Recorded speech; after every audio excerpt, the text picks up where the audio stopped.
Tony.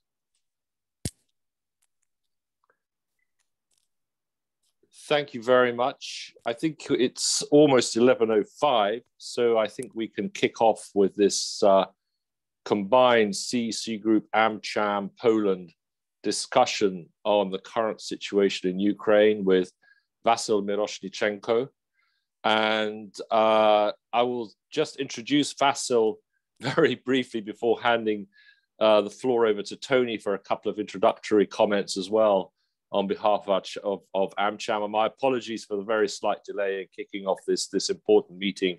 It's not easy pulling together this in the current circumstances on a technical level. So thank you again, everyone, for your patience. Vasyl Myroshnychenko, as I think you've all seen from his biography, wears many hats at the moment.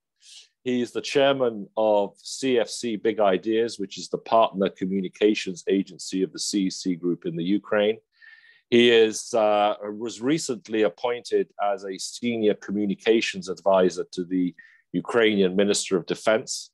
And as of Friday, he will be in Canberra as the next Ukrainian ambassador to Australia.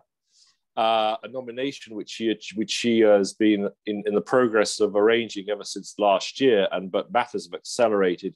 Vasyl is safely in Romania at the moment, having left Ukraine yesterday overnight, and we're delighted to welcome him to be able to talk to the AmCham membership of the CEC group followers on the current situation in the Ukraine. Thank you very much, Vasyl, for your time.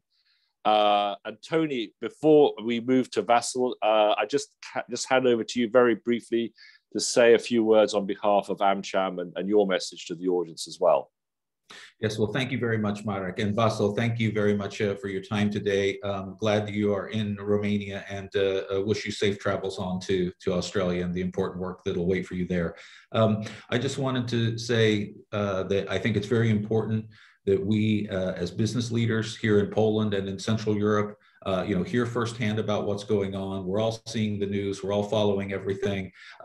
We have our own business colleagues and contacts in Ukraine, but I think to hear from you at your level and the insight that you can give us, because as we try to see what we can do as business to help with the humanitarian situation, both here in Poland and in the region, but also over the border into Ukraine, it's very important that we have as real of a picture as possible.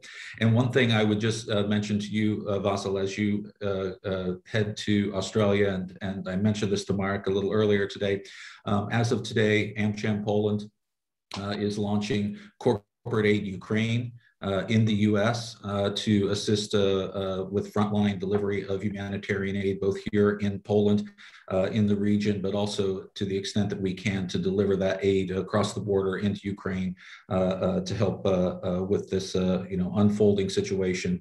And so everyone on this call today will receive information about that, how people in the US can make sure that you don't get lost in the big crowd, that we get aid directly to the organizations which are helping our friends and partners in Ukraine, both here in Poland, Slovakia, the region, but also across the border. So we'll get that out and do what we can, but we look forward to hearing from your comments and understand that, as business, we also need to be in this for the long haul to think about a free Ukraine and a rebuilt Ukraine. So thank you very much for your time today. And Marek, thank you for CEC providing this opportunity.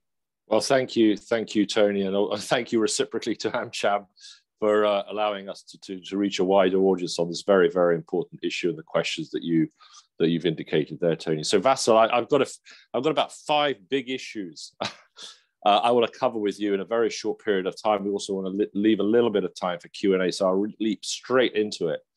And the first big question really is, from your perspective, from the Ukrainian government's perspective, what is the current situation militarily on the ground? We're following in great detail, obviously, the horrific attacks on all fronts.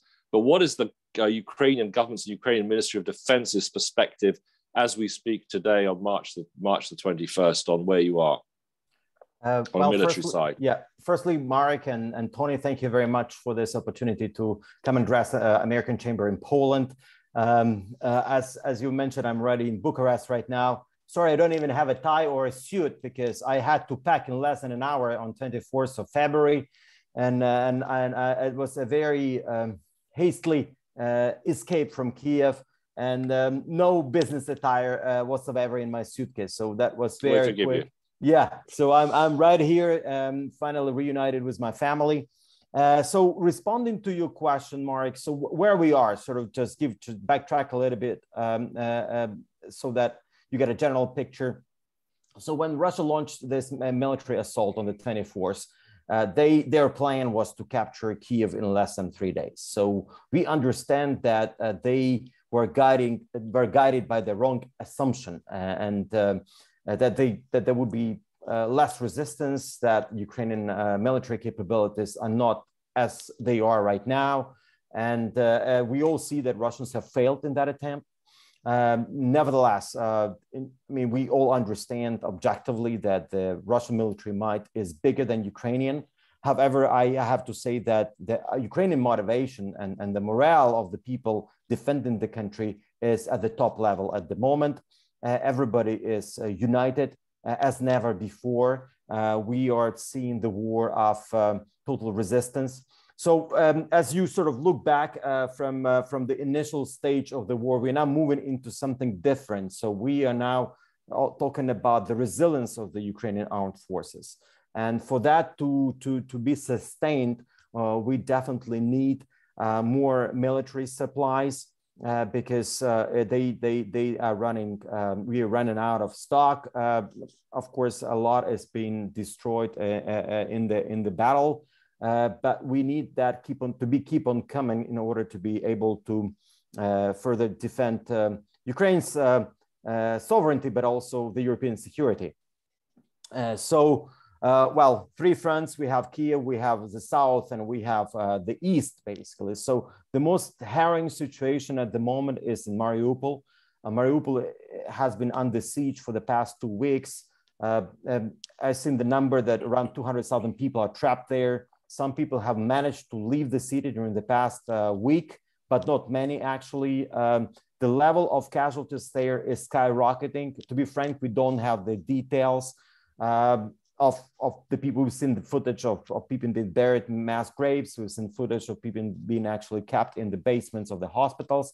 So we don't really know, the objective picture. We understand it's now an urban warfare. Russians have issued an ultimatum for the Ukrainian military to surrender at 5 a.m. Ukrainian side has rejected that. So the battlefield is now the most horrific is taking place in Mariupol. Mariupol is a strategic city. It's on the Sea of Azov. It was also a city which hosted the large steel mill owned by System Capital Management.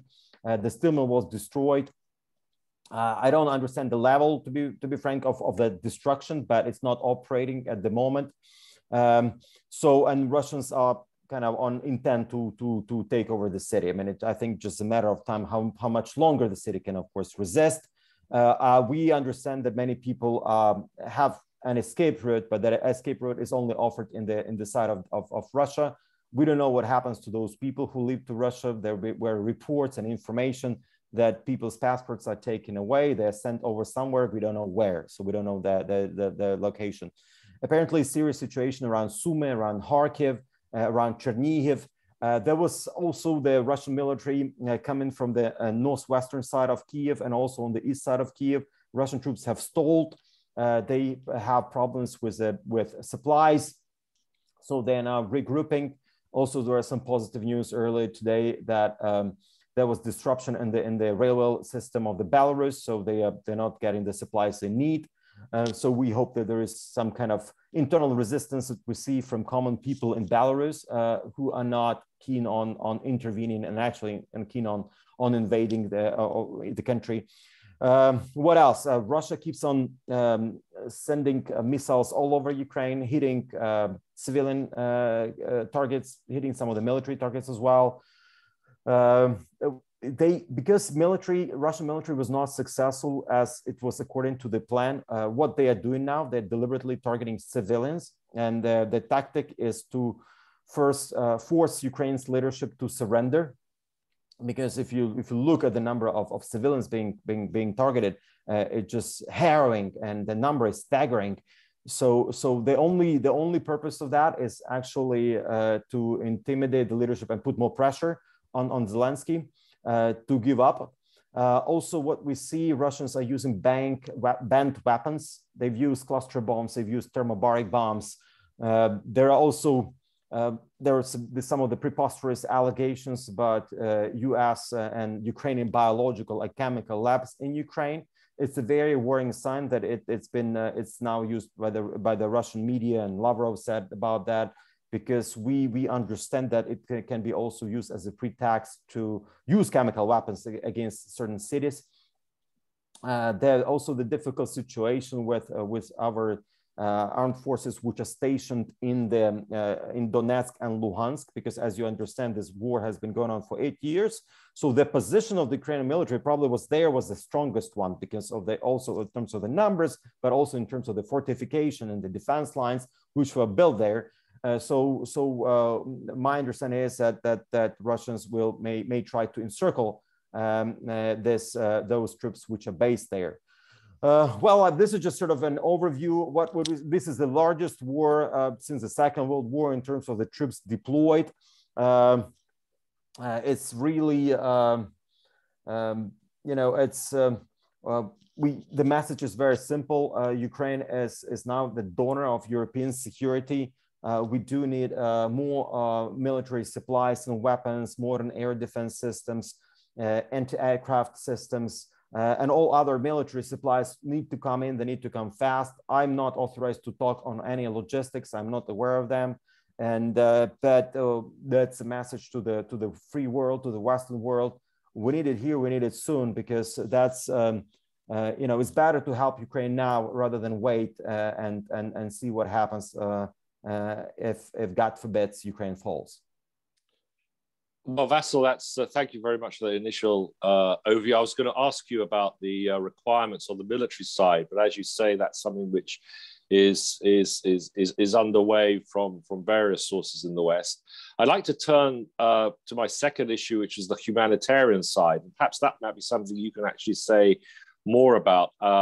There's a great deal of desire by, not just in Poland, but in the West, from citizens and businesses alike, to help as much as they can in terms of humanitarian relief, both directly into Ukraine, as well as obviously helping out with the refugee crisis, which is a huge historical event that we're seeing on the border moving into Poland. We have over 2 million now have crossed the border. So two questions to you, Vasyl. How do you see this refugee crisis developing? Will there be more refugees in the future above the numbers we're seeing already? What's the view in Ukraine on that? And secondly, what can we be doing to help, not just on the military side, but as importantly on the humanitarian side in terms of aid? And how can Western businesses help in that regard? Oh, thanks. That's a very important question. So my analysis that I read indicates that there will be more people trying to leave the country, mostly women and children. The numbers are so big. Over 3 million have already left. I was crossing the border yesterday on foot and into Romania, and I saw a woman there. She was from Kramatorsk, which is in Donetsk region, and I asked her how long it took you to get here. She told me it's 7 days. So 7 days of travel. I don't know how she traveled and how many times she had to stop and change the means of transport, but it was a long road for her.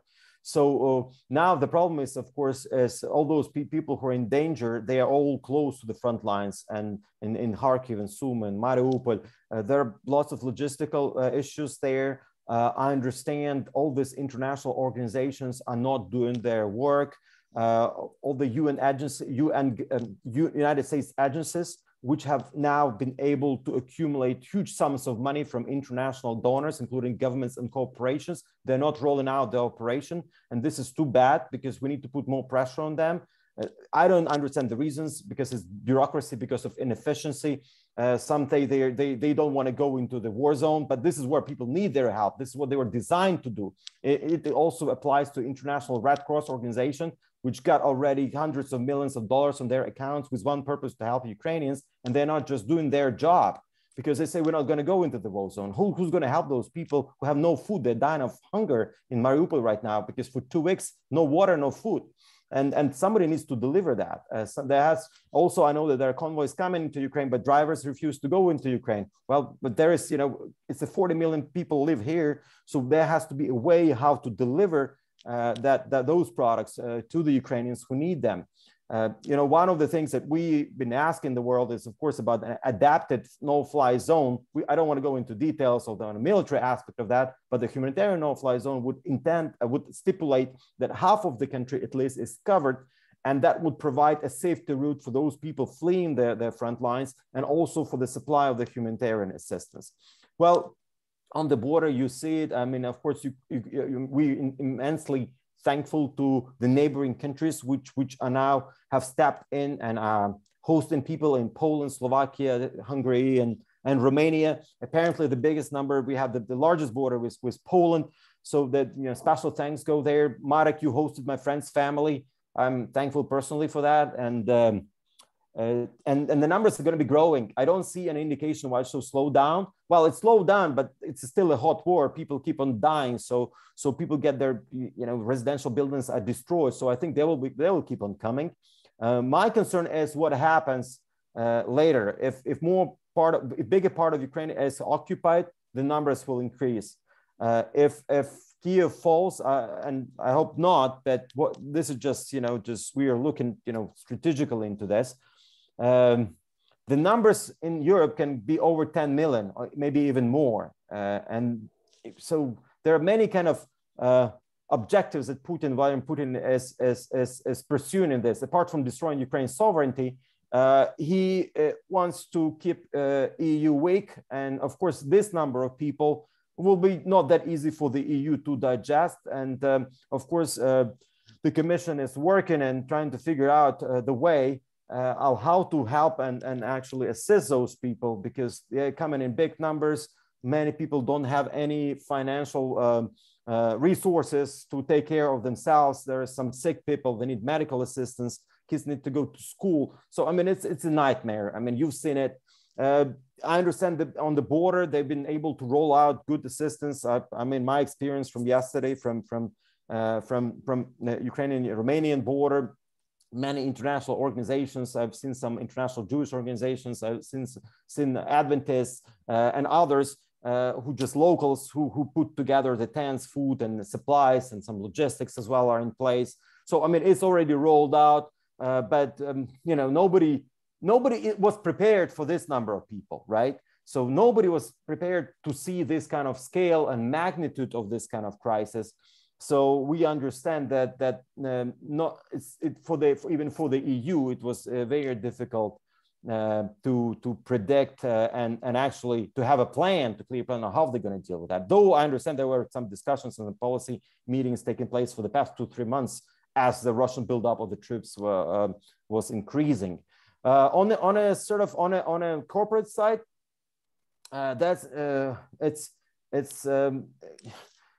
what corporations can do. I mean, many things. If you've done any business with Russia, stop doing business with Russia. I mean, that's like very simple. Another one, try to hire some of the Ukrainians if you can. There are many skilled Ukrainians who come and who can help. Like the CEC's office in Prague hired my colleague. She was in Germany and she's now working for the office in Prague temporarily, but at least she can have a salary and she can take care of herself. It was sorted out. This is like a very good example of what could be done. Also in terms of providing assistance to this local Polish organizations who actually are doing something. Don't waste your, all these international organizations, as I told you, it takes forever. But find those locals who are already doing something and just help them, because it's faster and they are actually, they're there in action. What else? Apart from, sending more supplies, I attended a meeting on Friday, kind of an official meeting where we discussed humanitarian assistance to Ukraine. And there is an indication that during the first week, this humanitarian assistance was coming in big numbers, but then it's sapped.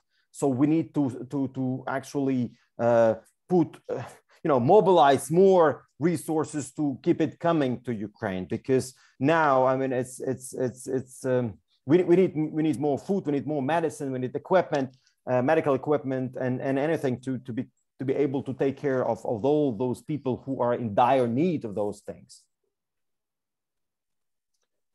Yeah, that's very moving. Thank you, Vasyl, because that's actually a voice from the ground, and you're pointing out both, on the one hand, the great enthusiasm, which is unquestionable in the West and in the United States, but with the practicalities of actually delivery. And I think those two things need to be kept in mind when we go forward. And I know there are a number of initiatives that are already underway in Poland itself to improve that delivery across the border and into the areas that that need it. I just wanted one quick question to you, Vasyl, because there was a lot of discussion a few days ago in Poland about the Polish proposal to have a peacekeeping force in Ukraine, particularly along the humanitarian corridors. That was proposed by the Polish Prime Minister. What's the Ukrainian government's view on this very specific proposal from Poland that was, I think it was floated during the visit of the Prime Minister Morawiecki and two other Central European leaders to Kyiv last week?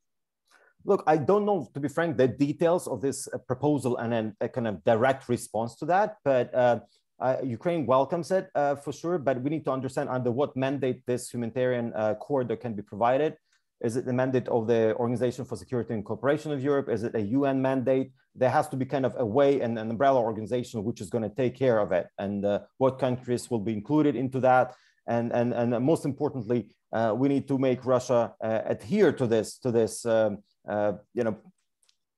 mechanism, so that those peacekeepers are not attacked by the Russian military. And this is important to ensure that there is a clear legal framework and an international framework which is in place. Also, there are discussions on the UN level of how could be done more on this, and apparently what is the mechanism to skip the decision of the permanent members of the Security Council, of how a mechanism could be proposed to the General Assembly immediately, so that we can overcome the veto from Russia and a kind of abstention from China. And I understand it's in progress right now. Apparently, this kind of organizations need more flexibility, but also more kind of efficiency. But look, at the end of the day, that's the only thing we have. So we have to use as much as we can. There was a precedent, from what I understand, during the Suez crisis in 1956, when a similar mechanism was applied. So there is already a precedent of how to actually skip the Security Council vote and submit it to the vote, whatever proposal is going to be in place, to the General Assembly, and have a mechanism of how it could be approved. Well, we'll move on to the third area I want to discuss briefly with you, which is the economic side. And again, two aspects to this. One is how is the Ukrainian economy surviving this onslaught by Russia? And just on a practical level, how are you seeing business and how are you seeing international investors behaving right now towards Ukraine? So that's one area of discussion. The second area, obviously, I have to ask you what the Ukrainian government would like to see the West do more on sanctions against Russia, because there is a great debate on whether or not we've tightened the screw sufficiently against Russia. And what more can the West be doing directly against Russia on sanctions to support you? And secondly, how is the international business community shaping up in Ukraine itself? We get some eyes on the ground from that perspective, if you can, Vasyl. Sure. Look, the economic situation is pretty serious. Many companies just stopped operation because they are now in the areas which were afflicted. Others which are too close also kind of froze any work. Men from those companies, a lot of men have been mobilized, they're drafted into the armed forces. So many businesses also stopped for that reason.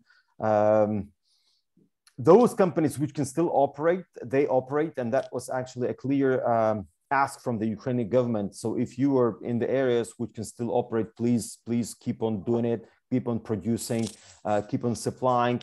There is, of course, logistical problems with the supply of food to the grocery stores and to different Ukrainian chains. I know that many chains are now shutting down in Kyiv because they cannot just resupply their stores with food and products they are selling. So that's kind of on a basic level. On the macroeconomic level, we have a major issue on the agro security and food security.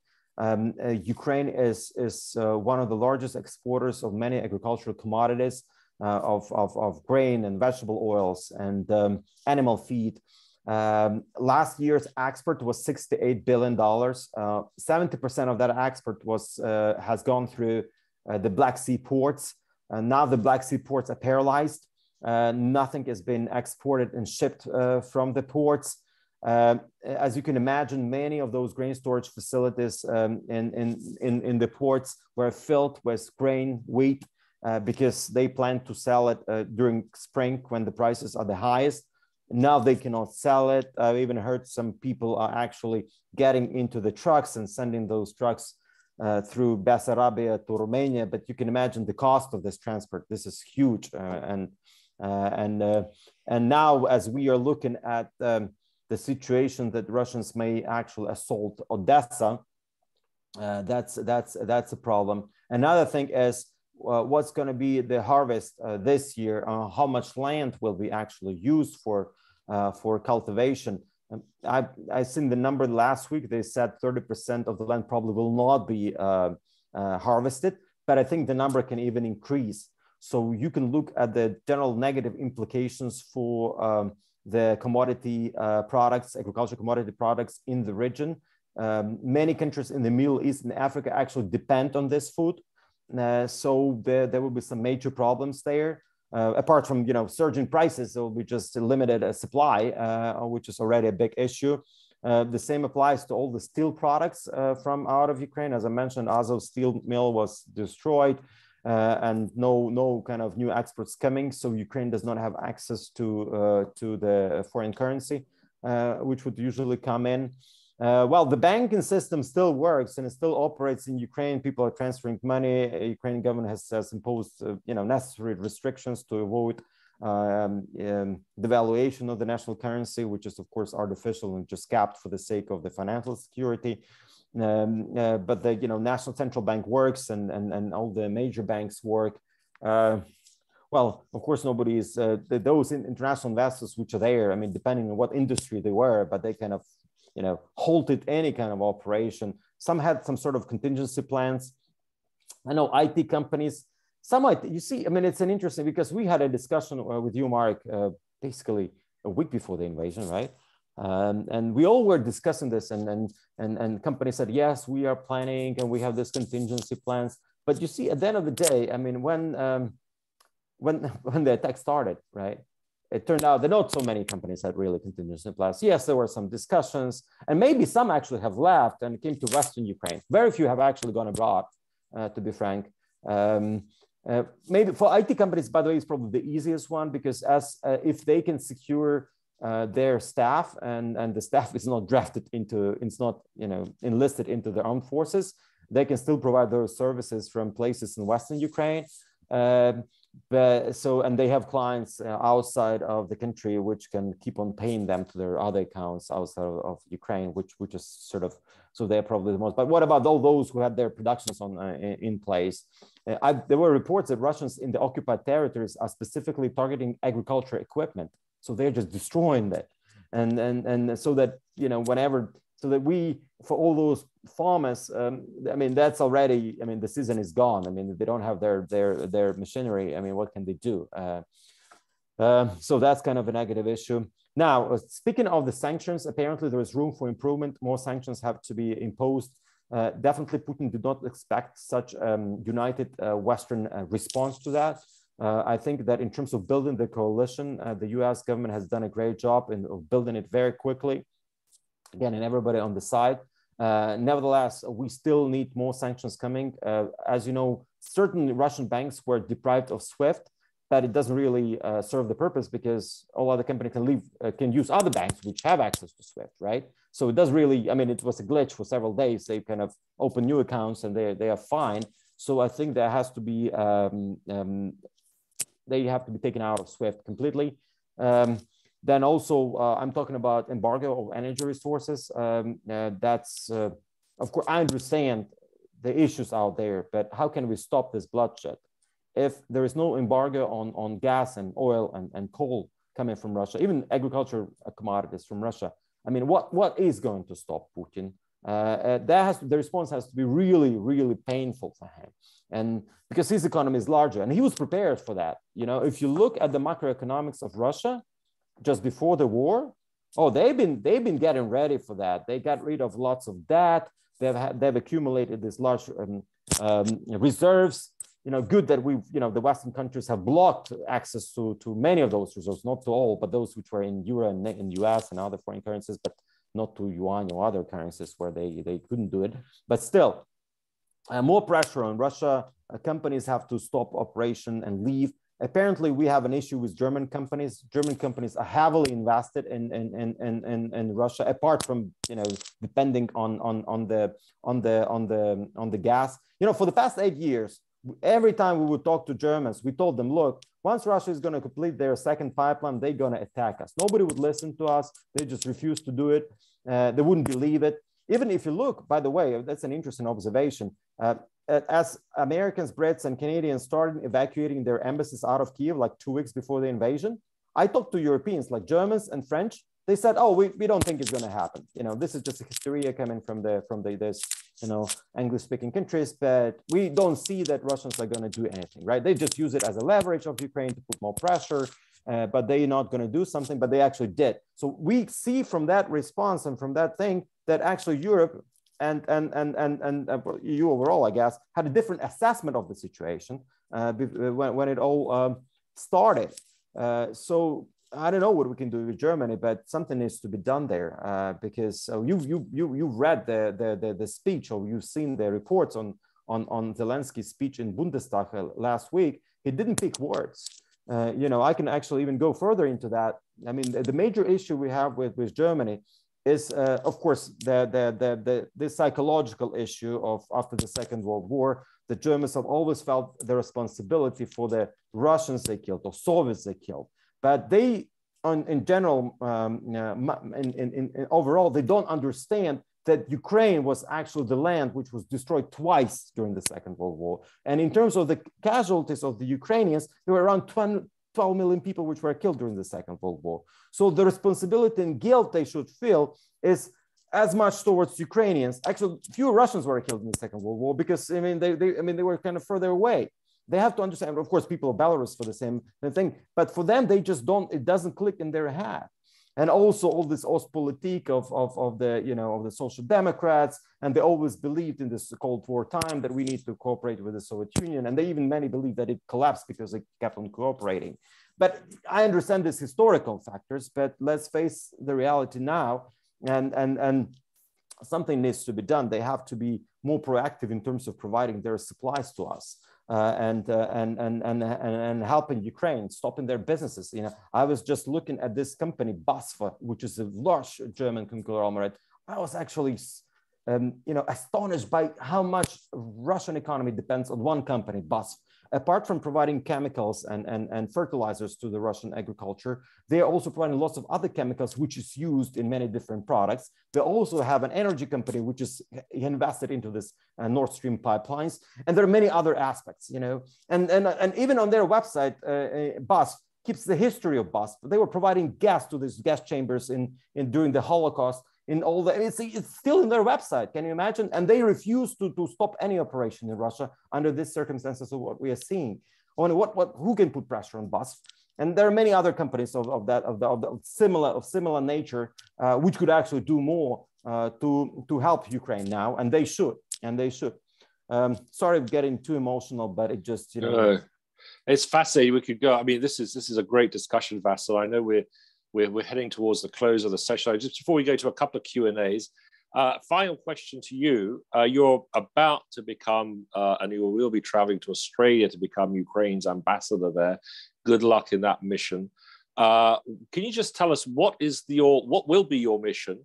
And does that mean that Ukraine is essentially trying to mount not just a European response or a NATO response, perhaps a global response? So what will your mission be in Australia? Are you going to try and mobilize Southeast Asia? What will your tasking be there? Well, my priority is now, of course, for Australia as one country of the region. There are some issues, of course, if you look broadly at the Asia Pacific, but it's mobilizing more military support and assistance for Ukraine, more humanitarian aid, more sanctions on Russia, and Australia actually have made during the last several days some big steps to help Ukraine. They have banned their export of aluminium to Russia, and Russia depends 20% of their aluminium comes from Australia. They are providing 70,000 tons of coal as a donation. It's a humanitarian assistance. That coal will arrive in Gdansk, I think, around May, and will be then provided to Ukraine's power stations so that we have electricity in Ukraine. They also provided $75 million of 50% went to military assistance and 25 to humanitarian. And there was also an announcement yesterday that they're providing more military assistance, but they will actually be able to send some of their own equipment from Australia, because the previous tranche they procured some in Europe and through NATO. So it's coming. Apparently, we need the support of the free world. You know, the problem with Asian countries is a little bit more difficult. I mean, for different reasons, and especially in Southeast Asia, because I attend many meetings of where you compare of how China and Russia is behaving in different parts of the world, and it's kind of a reverse position. So whereas Russia is hostile toward the West and Europe overall, it's very friendly to all the Asian countries. And it's kind of reverse factor where China is very hostile to all the neighbors in the region, but tries to be friendly with the EU. I mean, and we see this kind of trend. So for many Southeast Asian country and Asia Pacific overall, they just try to be very cautious about their taking positions and sides. But we definitely need, developed countries, rich countries, and democratic countries which would be supporting us at this time. That's great. Well, Vasyl, we just a couple of questions, if you still have a few minutes, that we're getting them in on our chat. One from Alan Bobet, who's a longtime friend of AmCham here in Poland. It's an interesting question about the response of what we call the stands, the other post-Soviet republics. We're hearing a lot of. Are you seeing any movement at all from that part of the world, either in terms of condemning Russia or trying to keep an even keel between yourselves and Russia? What is the response that you're seeing from that near abroad, if I can put it that way, which could some people see as a sort of the soft underbelly of Russia itself? Any perspectives on that? Yeah, well, you have to look at the kind of voting which was there for that resolution in the UN General Assembly several weeks ago. Many of those countries just abstained, right, from voting, especially in Central Asia, because of their dependence on Russia. The only country in the Central Asia which was very clear on their stance was Uzbekistan. I think in terms of Uzbekistan, they kind of have a more diversified portfolio of international companies as well as international governments involved in the Uzbekistan economy, where the rest were more cautious, including Kazakhstan and other countries. The situation in the Caucasus, well, Armenia totally depends on its security for the Russian support. I understand that most of those countries in Central Asia and the Caucasus have sent humanitarian assistance to Ukraine. I think all of them did it. Probably now in Georgia, it's more difficult. They have a pro-Russian government there, so they haven't joined sanctions in Russia, and they've been very cautious. But if you look at the Georgian people, they all, of course, supported Ukraine, and they're putting more pressure on the current leadership in Georgia. Azerbaijan I think kind of, they had a more stronger support still because of the relationship with Turkey they have. But even if you look at Turkey, I mean, which is of course a NATO member state, but they haven't joined the sanctions, but they were providing and supplying us with Bayraktars and all the super efficient weapons that we need, right? And Erdogan is now trying to play kind of a mediator in this whole thing. And of course, Azerbaijan kind of looks at Turkey and does something similar. But again, all these countries, because they're in such a close proximity to Russia, they are very cautious, and they do understand that what's happening in Ukraine can very much happen in their countries. A couple of questions coming in on the back to the humanitarian question. It's more of a request. You mentioned the practicalities of aid. And I think there's a question of perhaps in offline we can work on providing us with the names of some of the organizations that you would strongly recommend working with in Ukraine that you already see are reliable, because that would be very useful to those wanting to actually have direct support into Ukraine. So if I think offline we can provide that. A number of questions people have asked.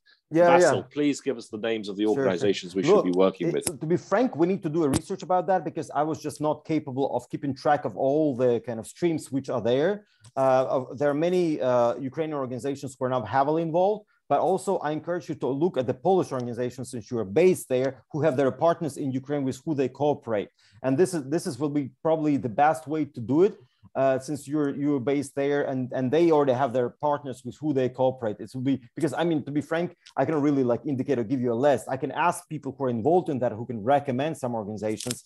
Now, Minister of Economy in Ukraine and Minister of Foreign Affairs are involved in this humanitarian stream, as well as Minister of Healthcare as well. It's several different ministries are doing it, but there is kind of a chaos. I mean, of course, a chaos because it's a war, right? But what we need to keep up the pace of that support coming, because it goes very quickly, and there are so many people who need it. Tony, do you have anything you'd like to put to Vasyl before I ask? I want to ask him one final question, but before I do, any comments from you on what you've been hearing?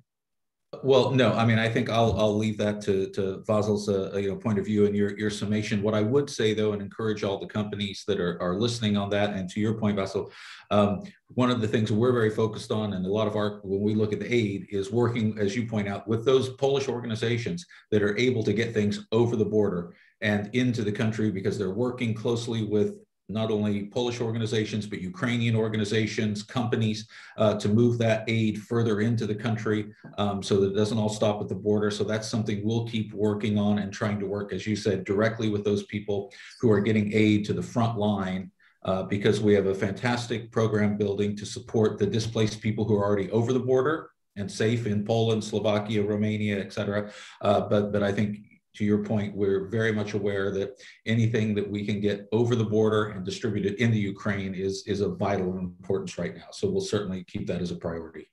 And again, thank you for your time, safe onward travels, and best of luck to you. Yeah, thank you, Tony. Thank you, Marek, for arranging this opportunity. Yes, and I do hope, just one last remarks that I can make. Look, there are two issues. I mean, there is a political issue. For Ukraine to keep on fighting, we need a clear signal. Of course, it's not for business, but it's more for politicians, that Ukraine becomes a NATO, a EU candidate country. EU candidate country. This is something that we would feel that we are fighting and could be expedited somehow. And of course, I understand all the procedures and legal matters of that, but that would be a very strong signal to Ukrainians who are now fighting and protecting the security of the entire EU. And another thing is that we already need to put in place a plan about the reconstruction of Ukraine, a new Marshall Plan. This is where governments and corporations and others can step in, but we have to have a design now already. How do we get the money from Russia, of their, the assets which they've been hiding in the Western countries, how those assets could be legally then transferred to Ukraine to support rebuilding it, because we need to find a legal mechanism of how it could be done. But also we will need more investors coming, we need more financial support from the governments and international organizations, IFIs, etc. But it's good that if Polish companies could join them as well.